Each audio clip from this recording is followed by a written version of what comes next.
Welcome to the Liberty Ladies podcast. I am Sarah Simon, your host for this evening, joined by my co-host, Heather Crum. Good evening. We have a very special guest on tonight. We have Eric Colton, founder and chairman of Untrafficked. Thank you so much for joining us. It's a pleasure to meet you both. Thank you. And maybe we could just hop right in and give us an overview of what your organization does. Well, it's great to be here with you both, and it's something that I deeply care about. I was called into it about 5 years ago, and just talking to a friend of mine who was involved in this battle, and we were doing critical problem solving in the intelligence space at the time after spending a stint in the Middle East doing some work out there. And so we put together a pretty strong team after we realized that America has become number one in the world in child sex trafficking, child use of internet pornography, and the money that is spent in America far outweighs the money that is spent everywhere else around the world.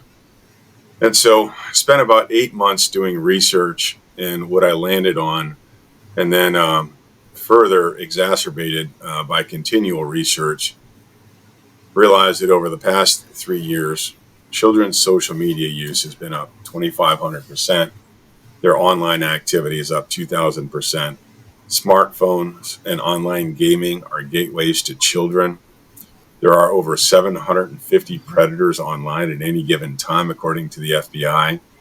And teen and child porn viewing, meaning adults and teens viewing children and teens having sex, are up 1,000%. And in that, it's children and teens watching porn. And here's the biggest problem of all: parents are unaware. And so you have children that are vulnerable, parents that are unaware, and there needed to be a more involved solution that is comprehensive in nature to be able to, one, raise awareness, two, prepare these parents and these children for having tough and meaningful conversations about something really difficult, three, the police, law enforcement at the municipal level, so as the smallest cities in the United States and townships, all the way up to the federal law enforcement level, they're ill-equipped about this one problem. The internet Childs Against Crime and Childs Against Crime divisions, even of the FBI, there's only one person that runs that entire division for North Texas. And North Texas is a huge place, and there's only one person for the state of Ohio. And there are 17 different divisions of crimes against children. Child sex trafficking is only one of them.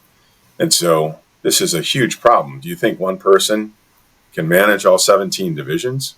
Do you think one person can then take enough of their time and focus and resources in order to be able to make a difference in one of those 17 divisions that is child sex trafficking? What we came up with, it was that was impossible. And so we got together and said, well, why is child sex trafficking increasing? Why is child grooming increasing? And where is it coming from? And then the last piece is, if possible, how can we stop it? How can we be there to be able to thwart a criminal to wanting to attack a child, wanting to take a child, wanting to sell a child for money, wanting to sleep with a child, wanting just to hurt somebody else in such a manner that is so inhumane. And so we put together a team. We were self-funded for the first 3 years, and we put together a really strong team of folks from the intelligence agencies, the intelligence community, or the IC, the special forces community, business planners, business managers, business strategic thinkers, strategic military leaders. And we put them all together and we said, how can we tackle this thing in a comprehensive manner And then the last piece that we started to work on was really how can we help the current organizations that are involved in the restoration of these children. So the comprehensive solution that we built was five pillars. Pillar number one is awareness and outreach. Pillar number two is prevention. Pillar number three is intervention and rescue. Pillar number four is restoration. And then pillar number five is advocacy.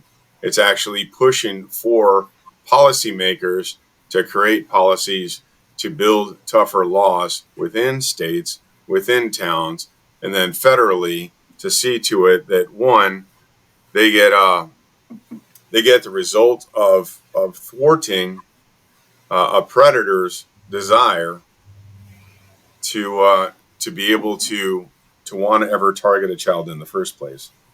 I have a great quote. Let me go ahead and pull it up really quick because I didn't memorize it, and it's certainly not mine. Martin Luther King Jr. said, "Morality cannot be legislated, but behavior can be regulated. Judicial decrees may not change the heart, but they can restrain the heartless." Like it. Wow. And, we have to remember that there are people in this world that are heartless. We have to remember that not everybody, we can't believe the best in anybody anymore because our children's lives are at stake. Yeah. Yeah. So we collaborate with a bunch of different organizations, and one of the ones that we really like to work with and utilize as reference points is Shared Hope International. They do a great job of research. And so I know you guys are from Ohio, is that correct? Yep. Yes. So I'm going to go back and tell you a little bit more about what Untrafficked has done since inception and what it's doing now and then what we're going to do. But I just want to address how bad the problem is in Ohio. And this is something that we need to take very seriously. And so, number one, so the way that they work from an advanced legislative framework, they've addressed 6 different areas and identified in criminal provisions, continuum of care, tools for victim-centered criminal justice response, identification and response to victims, access to justice for trafficking survivors, and prevention and training, and actually scored all of those. They analyzed 40 policy goals, and I'm getting ready to give you the overall grade that Ohio earned was an F. Jeez. In 2023. So the overall score was a 56 out of 100. But they broke it down into those 6 different areas. In criminal provisions, they gave you guys a B. And so there have been some policy goals that were accomplished related to the buyer and trafficker accountability under the state child sexual education laws, decoy defenses, and business entity liability under the trafficking law. Financial penalties and gaps remain related to buyer accountability under the trafficking law and mistake of age defenses. And so I want you to remember that anytime we hear the word mistake, we have the ability to be able to respond to that with a lot of technology. I knew that we were a hotbed in Ohio because of Canada and also the many interstates that connect here. I didn't realize it was that bad, though. Well, you do have an area called Youngstown, Ohio, that's pretty famous for the kind of the cross, the intersection for a lot of the old mafia to be able to take roots. I did hear about that a little bit. Big cities over there, so yeah. Anyways, and so in criminal provisions, the good news is that Ohio got a B. But identification of and response to victims, an F. An F. Yeah. Policy goals accomplished related to child abuse definitions. There are huge gaps related to third-party control, foreign national victims, and screening through child welfare and the juvenile justice system. The non-criminalization for prostitution offense, which we need to talk about that a little bit, because I disagree on how they're judging, because they're arresting prostitutes and not the pimps. And a lot of the times the prostitutes aren't doing it by choice. Yeah. We just got a call from Oakland, California today, and they're getting ready to pass a law in California to allow 16 and 17-year-olds to engage in prostitution because they want to give them the ability to make money. What? And so our very, very quick response to that was, but the kids don't make the money. The pimps make the money. And the prostitutes are getting in trouble. And so we don't care what they say. That's sex trafficking. Yeah. Period. If it's under 18, it's sex trafficking. We don't care what laws they pass at a state level, federally. Anytime you're talking about a coerced sell of a person, it's slavery. It's modern day slavery, and it's sex trafficking. Period. There's no argument about that. No need to raise a voice. It's just simple. Sex trafficking, you're going to jail. And so we're going to do everything we can to help them insulate their efforts out there. The identification and response to victims got an F. Continuum of care, an F. And policy goals accomplishment related to appropriations gaps remain related to community-based services and services through child welfare and juvenile justice systems and extended foster care systems. Where unfortunately, because there's so many gaps in the foster care system, that trafficking is prevalent. Yeah. Access to justice for trafficking survivors, you guys got to be there. Some of the policy goals have been accomplished. And with regards to the civil order of protection, restitution, and civil remedies. However, there continues to be gaps. The tools for victim-centered criminal justice response, you guys got to be on that as well. B as in boy. The policy goals accomplished related to alternatives to live in-court live in-court testimonies are there, but there's tons of gaps related to hearsay exceptions. And so in dealing with this, the whole idea to have a tool for a victim-centered criminal justice response is because you don't want to have kids to have to face their traffickers ever again. Yeah. It's to the point where it's almost inhuman. And so how do you train law enforcement? How do you train somebody that is there, an attorney, to be able to speak on behalf of the victim without them having to face in person their trafficker or the user, the Johns? And that's where this grading is not as accurate as I think that it could be, because I don't think they're going deep enough to address the true core issues, which is don't get those kids back in front of their traffickers. Yeah. Or their rapists. They're not just Johns, they're rapists. Yeah. Yeah. Prevention and training, you guys got an F. Really, really bad here. There's no policy goals that have been accomplished to training for school personnel, for kids, for parents. There's tons of gaps related to training in child welfare, juvenile justice agencies, law enforcement, and prosecutors. And so that's Ohio. And the 1, 2, 3, 4, 5, 6, 7, 8, 9 out of 10 safe harbor laws regarding child sex trafficking in Ohio have not been met. Wow. So rather than taking years and years and years and years and years to try to fix the federal or state system and up accountability, we've decided to circumvent it at Untrafficked. And so we've built programs. So although we work with and partner with the federal government, the state governments, local governments, and law enforcement, we wanted to create programs to be able to go straight to the homes, to Untraffick America and Untraffick Ohio, one home at a time, one family at a time, one church at a time, one private school at a time. If the public schools want to work with us, one public school at a time, one library at a time, one train station at a time, one bus depot at a time, an airport at a time, and even working with some airlines now.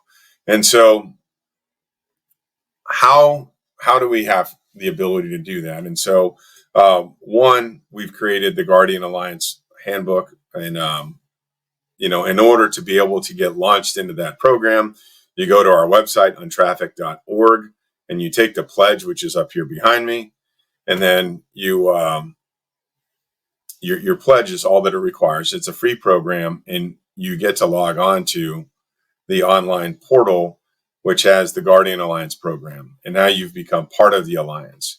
And so phase one of the growth of that Alliance, which is our prevention arm, is that you get trained. Both you, Sarah, and you, Heather, have gone through this, right? Yeah. Can you tell me, what did you guys get out of it? If you can give me a little snippet. I'll speak to that. I don't think I'm 110% adequately prepared, but I'm definitely comfortable speaking with my kids about this. Our daughter, she's our youngest. She just turned 16, and we take what some people think are just crazy measures with her just to keep her safe and protected. And to, now that she has her driver's license and isn't in my vehicle all the time, she's very open and receptive to these conversations. So those tools help. I still feel that there's more. There's got to be more. Like the mama bear in me comes out. Like, what else? What else can we do? What else can we learn? And where do we start? All right. Yeah. So the question that I had, Heather, is that lack of tools, or is that lack of teaching, or is it both? I think both. This is something that, as a mom, I've talked to our three kids about for quite some time, more so now that our youngest is, getting out there by herself in the world more. Not always with me. I think just that ultimate gut-wrenching fear that we have, that we don't want our kids to be next. Sure. I really enjoyed the handbook a lot. Thank you for sharing, and I'm glad that you said that. And I want to respond to that just a little bit, because that's a perfect answer. Sarah? Oh, I was going to give my take of the book. I read through it, your handbook. I have two boys. They're teenagers now, but you touched on the gaming. That was a real concern when they were little, because it isn't like when I grew up. They're playing with people from all over the place, even other countries. And there were a lot of conversations that took place. And, at first I listened to all the audio out loud because it's scary to let your kid do something like that. But it's part of this world we live in now. But there was a lot of, your screen name isn't your actual name. Never talk about your address. Never tell anybody your name, where you live, your age. If somebody starts asking you inappropriate questions, come speak to me immediately, but that's something, it wasn't one conversation, it was continuously having that conversation, because it really is that way today with the different games they play. And even Snapchat, Discord, there are a lot of avenues where mom's eyes aren't on everything all the time. So I think there's a lot of reinforcement, which was included in your book. I thought it covered a lot of the things that, parents are dealing with right now. Yeah. And we always want to take the humble position that we're not right, and we don't have all the answers, and we want to learn more. And so that was version one of what we built, which was what we call static information. And so it's information that was presented through the portal, and then we also have a physical handbook that we give out, and now we have a kit that we're getting ready to sell. And so the second piece of this is that we've built what's called Guardians on Guard. And so we're now going to be able to do push notifications through cell phone, through social media, chats, reminding you to talk to your kids, to read some more. If we have something new that's going to come up on the site, that's an update because of the feedback that we've gotten from you, to make sure that you go ahead and look at the new tab. And then we also, looks like we have a commitment to be able to underwrite creating these books actually into videos and cartoons. And so not only are we going to have the handbook, the parent handbook version, but we're going to have peer-to-peer teen, peer-to-peer kid videos that are out there that are invitational based upon the child's purview versus the parents. And so the peer-to-peers actually encourage kids to go to the parents and tell them what's going on in their private lives. And so if that happens, according to Dr. Shannon Crawford, she's an amazing psychologist, and she works a lot both with victims of child sex trafficking and also those that have been molested and struggle with attraction to kids, pedophilia. And a lot of the times, if you're raped at 5, you're attracted to a 5-year-old. If you're raped at 3, you're attracted to a 3-year-old. If you're raped at 11, you're attracted to 11-year-old, no matter how old you get. Something happens when you experience that trauma that it happens. And we train a bunch of folks in big churches up in Wisconsin, and they had 2 pedophiles that were in their church, and they had them surrounded by 4 guys each at every moment of every day, because these pedophiles said that they wanted to get better, and they mean it. I had conversations with them. And so they said, listen, we're really struggling with this. This is what happened to us as kids. We believe that we can be healed from this. And so kudos to them and so it was so great because the whole church body didn't judge them. They prayed for them. And they came out to support them a lot. So it was really, really good. Does that still make them dangerous? Yeah. But they put in the amount of protective measures in place. They never let them get close to kids. And so that's it's a really good thing when something like that happens, when they're actually proactive about it and they don't want to hurt kids. So that's good. So, we're continually building things on the prevention side of the Guardian Alliance that we believe is going to bear a lot of fruit. And then we want to, again, like I said, turn it from static to dynamic so that, the Guardians on Guard can help you build a culture of untrafficked every day of every week. And if that happens, now your whole household is thinking differently, right? You guys over at Moms for Liberty, you've done a great job with creating a culture of parents be more involved with your kids to know what's going on in their schools. And so why wouldn't we want to do that? Parents know what's going on with your kids while they're online, while they're playing video games, what's going on with their teacher, what's going on with their coaches, what's going on at a friend's house. If some friends are heavily addicted to porn and you've got a brother that comes over with his sister to his best friend's house, this is a real story. 2 15-year-old boys and a 13-year-old girl, right? And one 15-year-old boy and his 13-year-old sister would go over after school every day because both parents work, just to go hang out because that boy's mom was home. And so one 15-year-old boy went to the bathroom, and then the other 15-year-old boy looked at the 13-year-old girl and said, I want you to come over every day and do this to me. And if you don't, I'm going to tell your parents. I'm going to kill you. I'm going to kill your family. And he was so severely addicted to pornography that he was willing to do anything in order to be able to have his way because he has objectified his best friend's little sister. He no longer had a value for her as a human being. She was now just an object of pleasure according to what child pornography has done to his mind. It has depraved the mind. There's no policies in place to end pornography, which that needs to change. There's no policies in place to end child pornography. And there hasn't been any tools in the past to be able to confront it. And so we're doing our best to try to fix that. Heather, you were going to ask a question? Yeah, sorry about that. I guess, hearing about what you have to offer and the training to, police officials and to schools and to parents, what can we do to find out if our local school districts or our local sheriff's department, police departments have the training that you have to offer? Sure. I would call them and just ask or let them know that it's available. And so while it's not done, we're actually, we did a tremendous amount of research and we found that law enforcement would rather learn via virtual learning through video gaming than they would by reading an encyclopedia. And so the same guys that built the simulation for war games for SOCOM, for Special Operations Command, for U.S. military, are the same guys that are building our video gaming platform to train law enforcement. And so we believe that's going to go over really well. And again, we don't know what, I mean, volume 1 is going to be better than anything that's been out there.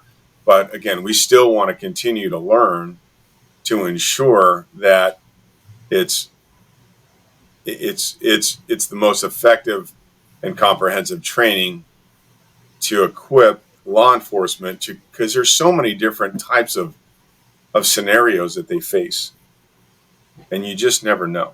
And so the only way to be able to help them out outside of training them on what to look for is to actually go into the intelligence business. And that's where we come in. And so what we've done is that we've integrated 23 technologies that combs over 17,000 data points a second. And it goes into the dark web, internet, goes into social media. And what it does is it builds personas. It builds profiles on people. And then it has the ability to be able to interface with cameras. It tracks financial transactions. It has theory generation, so artificial intelligence or advanced machine learning, to where it will grade a threat. And so if we interface, so we're working with a hotel system.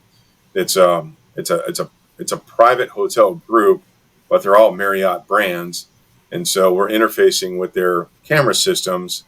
And then we're also looking to interface with Marriott Bonvoy so that we can cross-reference within their reservation systems and within their camera systems, looking at their faces and biometrics, if in fact they have the profile of a groomer or a trafficker based upon the conversations that they have on the internet, social media, and dark web.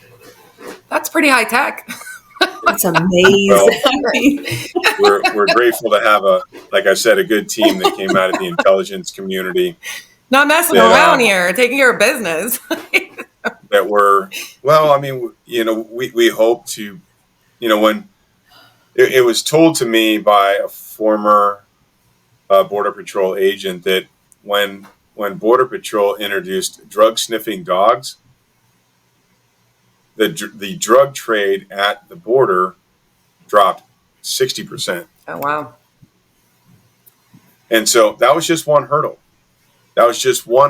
And so if we could put in a bunch of hurdles, or what we talk about it, is if you think about sex trafficking as a hose, and the kid is the water, or the traffickers or the hose, and trafficking is the water. We want to put as many kinks into the hose as possible to destroy the entire supply chain. And so we can give you as much situational awareness as possible. We can give law enforcement and teachers and coaches and everybody else, airlines and school faculty, as much training and situational awareness training as possible. But there's only one person. You're not, like you said about your 16-year-old daughter. She's not going to be in her life all that much. And so how do you have something trail her that's not a person, but that ensures that if anybody comes near her that has one of these profiles, A, you're immediately notified. Yeah. All right, number one. And then two, if it's at an establishment like a church or like a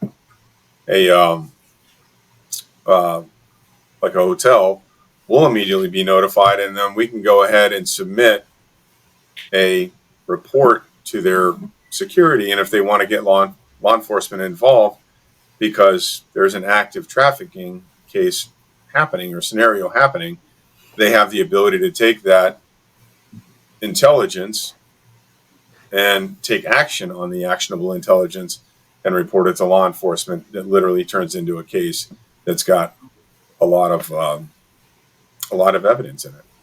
And so it's law enforcement helped build this. Our architects from the intelligence community built this with them. And so we had a lot of voices come into this thing and arrive on it has to be good tech. It has to work fast. It has to be super accurate. It has to be relevant to building and supporting cases, right? And so that's it. It's called the Overseer. And so we actually made a cartoon character. He's one of the Guardians, but he's 15 feet tall, and he's really, really cool looking. And so I'll send you a picture of him later on. But he's some say that he looks like a cross between Optimus Prime meets Iron Man meets Archangel Michael. And so in the cartoons, he scans people with his eyes, and so he gets to tell if there's any predators in a room. And so that's what he does. That's awesome. I was going to mention, I know in Ohio recently, this is the first year that there actually is required K through sixth grade training or a curriculum for child abuse. So that could be an area too. I mean, it sounds like you have all of it together anyways. I know there's a very short list of options on the Ohio education site for curriculum that's available currently. But I'm just throwing it out there because I've went through what you already have, and I'm not an encyclopedia girl either. I really enjoy what you're presenting. I think it's going to be more engaging for the children versus the examples that I've seen on the state site. So I thought I'd throw it out there. So, well, we need help in Ohio. We built it with these characters that you see behind me called the Guardians, and we say these are the Guardians. You could be one too, and dealing with cartoon characters, you're now putting an idea in somebody's mind that is not literal.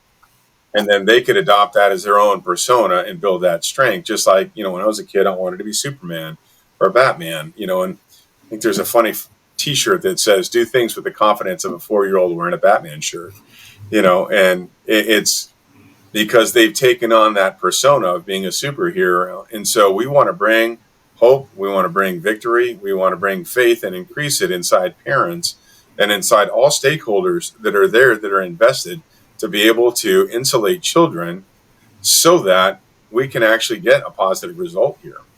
1, the children feel safer. 2, children and parents are talking a lot more. 3, the criminals are scared.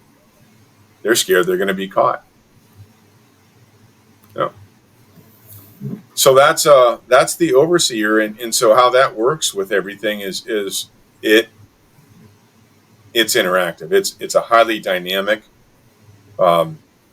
piece of technology. It's data driven, not just software driven, and so it has the ability to be able to. It's almost like an amoeba. It can shapeshift based on different circumstances, and even the guys at the highest level of the intelligence communities that served as architects, they said nothing like this has ever been introduced to the private sector, let alone through a nonprofit. And so it's been a lot of fun being able to watch their responses, because they know a heck of a lot more about it than I do, but they just wanted to be able to serve this cause, and we're grateful to be able to have them. So how does this program work, say, with summer vacations starting? Kids are going to be out of school. Parents are going to be taking their families on vacation, maybe older teenagers, college students even, taking vacations together. People going to unfamiliar areas with unfamiliar people and not really having a good lay of the land, so to speak. What does that look like for families going into summer and even on a daily basis of just parents working and kids kind of being out, maybe going to the swimming pool, maybe going to the park, maybe going hiking someplace? Like, how does that look? So that's a great question. And thank you, Heather, for asking that question. Number one, only 11% of the time is a child abducted from a scenario that you just mentioned, right? That's still high. So 1 out of every 9 times, 10 times, a person is abducted that way. And so still the highest number of sex trafficking and sexual exploitation cases are done by people they know. 82% of sex trafficking, sexual exploitation is carried out by somebody that child knows. So, many times when I'm being interviewed on the news, or, they're their agenda is to talk about the border or to talk about a specific group and a specific church.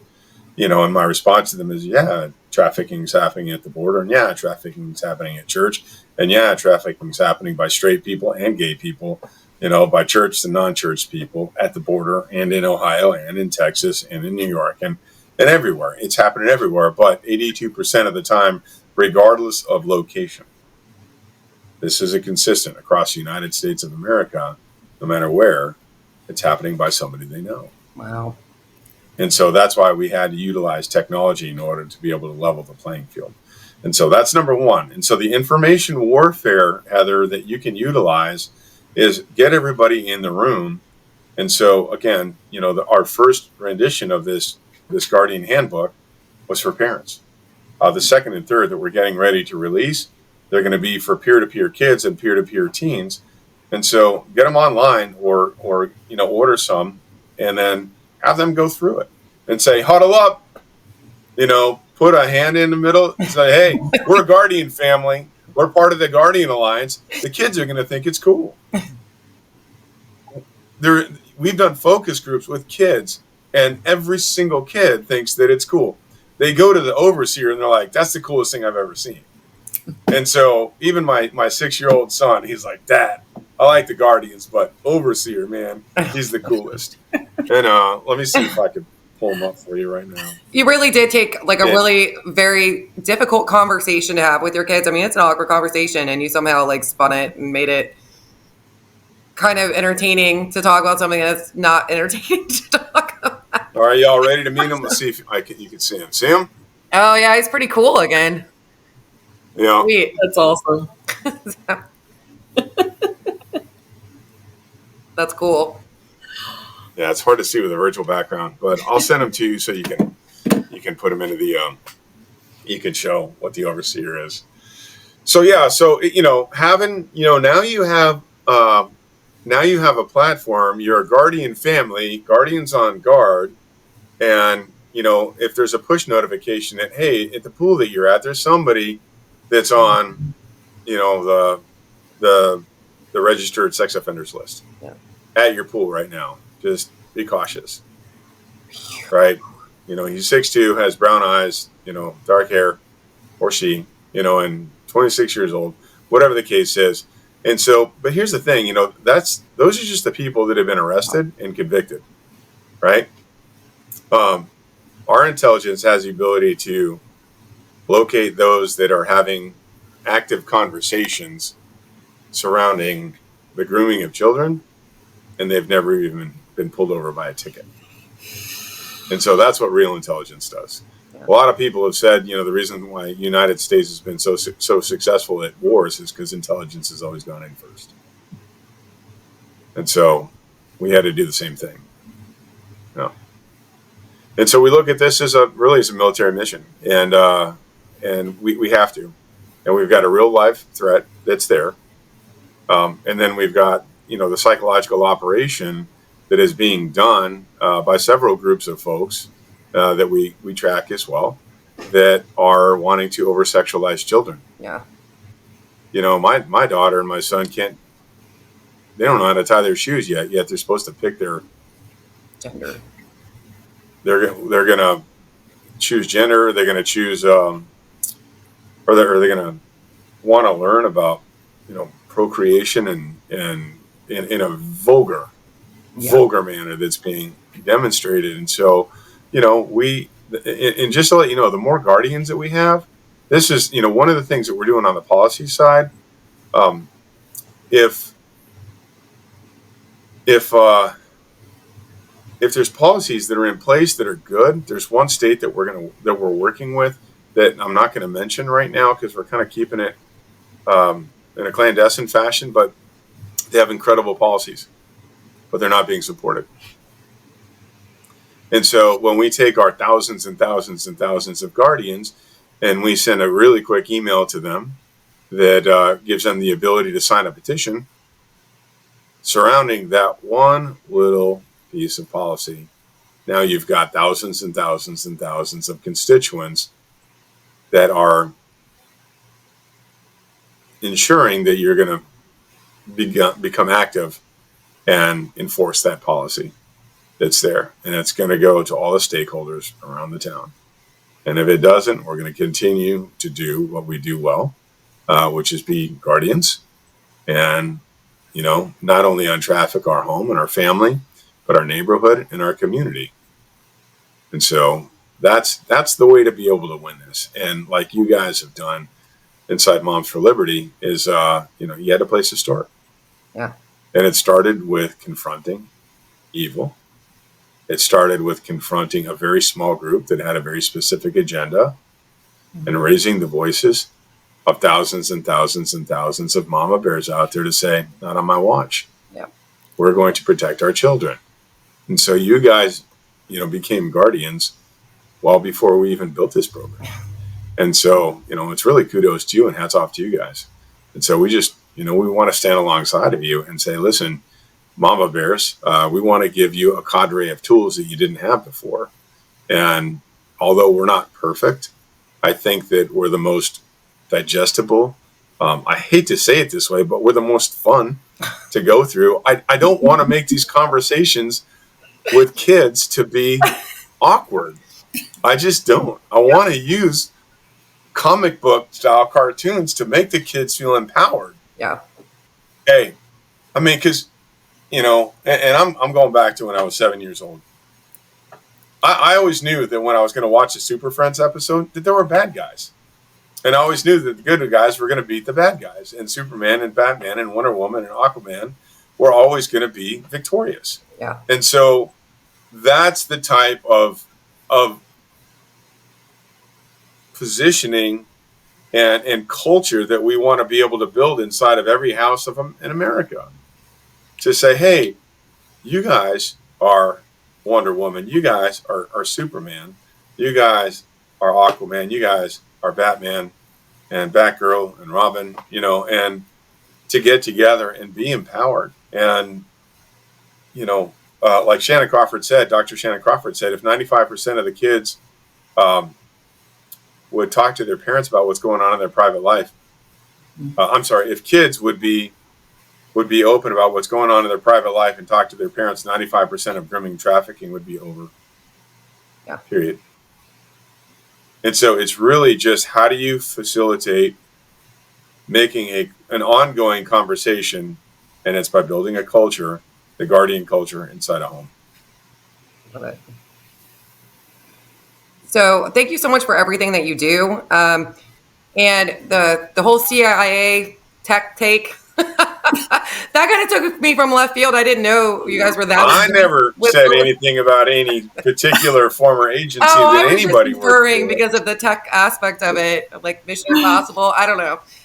It got real techie there, which is pretty amazing. And even the tools that you put together for parents, and it sounds like the additional tools that you're going to be releasing here soon. Thank you so much for everything that you're doing. I found this entire conversation super informative and hopeful. I feel hopeful with you in charge, your group in charge, that things are going to get done. Thank you. Yeah, and if anybody wants to sign on, they can go to untrafficked.org. If they want to make a donation, they can. If they want to, become a guardian, they could sign up to become a guardian, enter into the portal, and then, like I said today, it's go through the handbook and read through it. There's a parent-child meeting section of it, and it gives you a lot of background and you guys have both been through this, so it gives you a guide of how to talk to your child about this, even the way that you position yourself, that we learn really through working with trauma-informed counselors and people that have served in victim relief ministry. So go through that, become knowledgeable. There's an FAQ, and there's also a glossary of terms, which there's a lot of terms like CSAM that people throw around that not a lot of people know what that means. It means child sexual abuse material. But there's a lot of things that are in there that you should get to know as a parent, become informed, stay in your kids' lives, because I guarantee you this, there are more predators out there, and 100%. And Heather, hate to tell you this, your 16-year-old, she's being targeted already. She might not know it. You might not know it, but she is. And you have the ability to be able to create a culture to where it's not happening. If you knew there was a bunch of burglaries going on inside your house, would you, buy more locks for your front door and windows? You would. All And right. guns. How much? Yeah. Honestly, I mean, if you can get more, you can never have enough. So you would adequately prepare yourself Mm-hmm. for thwarting a perpetrator wanting to come at your family. And so this is how I encourage you guys just to learn how that is. So it's been an honor to serve you like this. And thank you again for allowing me to be on your show today and for the invitation. Thank you I for really appreciate it. And if there's anything that you guys need, and if you want to send the organization an email, you can send it to info@untrafficked.org, and we're happy to answer any questions. I want to thank you for everything. I mean, I learned a lot just a few days ago when I thought about, child sex trafficking. I thought it was all the kids that were snatched at truck stops and, taken while they're waiting on the bus. Like, I had no idea what all it did encompass. So it kind of lets those mama bear antenna be out there a little bit, more 360 than 180. I commend you for what you're doing. It's such a sickening, it's such a sick problem that is facing our country. And, people that target kids, I have a real problem with that. I mean, we're here to protect them. And, I know moms and dads alike, we will protect them till the bitter end. And God forbid anyone that gets in between our children and us. Yeah. Thank you for what you're doing. Thank you for the tools. I'll definitely share this around. Me too. And I appreciate your time. Appreciate you guys. Thank you so much. Yeah. Thank you. All right. Good night.